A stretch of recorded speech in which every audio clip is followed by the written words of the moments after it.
మన ఇడుపులు పెట్టాం కదా, ఇప్పుడు దండలు గుచ్చాక ఇలాగ ఉంటాయి చూడండి, బాగున్నాయా? ఇవే మాలకు కానీ దేవుడి దగ్గర కానీ వేసుకునే తోరాల్లో.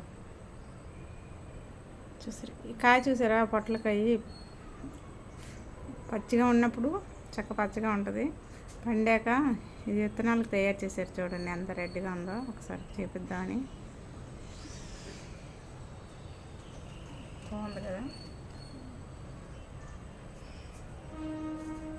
ఇవ్వండి చూసారా, దాంట్లో కుట్టాక ఎట్లాగా ఉంటుంది గుచ్చాక, కలర్ఫుల్గా చక్కగాను.